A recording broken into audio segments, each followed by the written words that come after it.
এই বৃষ্টির দিনে খিচুড়ি খেতে কার কার পছন্দ হয়, কার কার খেতে ভালো লাগে কমেন্টে একবার বলে যেও তো। তো দেখো এখানে আমি ডিমটা ভালো করে ভেজে নিয়েছি। তো এর মধ্যে এবার দিয়ে দেবো সোয়াবিন। তো সোয়াবিনগুলোও একটু ভালো করে ভেজে নিয়েছি পরিমাণ মতো নুন দিয়ে।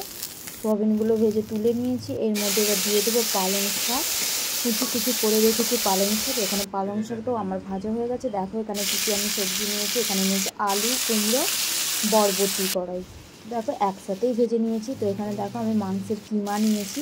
তো মাংসের কিমাটা পরিমাণ মতো নুন, হলুদ, একটু লঙ্কা গুঁড়ো মাখিয়ে রাখবো। তো দেখো এখানে আমার সবজিটা ভাজাও হয়ে গেছে।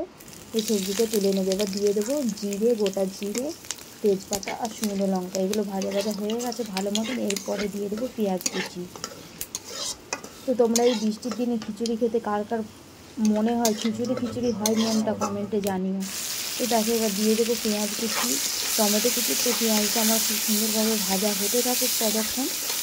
তো দেখো এখানে পেঁয়াজটা আমি খুব সুন্দরভাবে ভাজতে আছি। তো এর মধ্যে দিয়ে দেবো আদা, রসুন, কাঁচা লঙ্কা বাটা। তো একসাথে আমি মিক্সারে বেটে নিয়েছি। এখানে নিয়েছি পরিমাণ মতো নুন, পরিমাণ মতো হলুদ গুঁড়ো, পরিমাণ মতো লঙ্কা গুঁড়ো, এগুলো একটু জল দিয়ে মিক্সড করে রাখবো।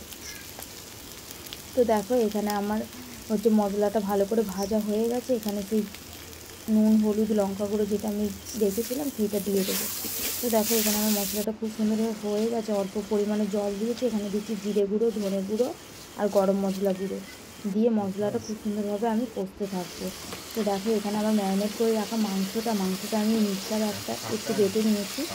তো দেখো এখানে আমি গরম মশলা নিয়েছি, গোটা গরম মশলা এর মধ্যে দিয়ে দেবো। তো দেখো মাংসের কিমাটা আমার খুব সুন্দরভাবে রেডি হয়ে গেছে। তো এর মধ্যে এবার চাল নিয়েছি আর এর মধ্যে নিয়েছি মুসুর ডাল। তো দেখো আমার ফুটে গেছে চাল ডাল। তো এর মধ্যে এবার সবজি দিয়ে দেবো। তো এর মধ্যে আবার দিয়ে দেবো সোয়াবিন, ভেজে রাখা ডিম আর ভেজে পালং শাক। আর এর মধ্যে কী করে মাংসের কিমাটাও দিয়ে দেবো। তো দেখো অল্প পরিমাণে একটু ডাল কাটা দিয়ে দিয়েছি। তো এখানে পরিমাণ মতো ধনেপাতা কুচি দিয়েছি। তো আমার খিচুড়িটা রেডি হয়ে গেছে। একটু অল্প আঁচে বসিয়ে রাখলেই হয়ে যাবে। অল্প ঘি দিয়ে সার্ভ করবো। খিচুড়িটা কেমন লাগলো কমেন্টে জানিও।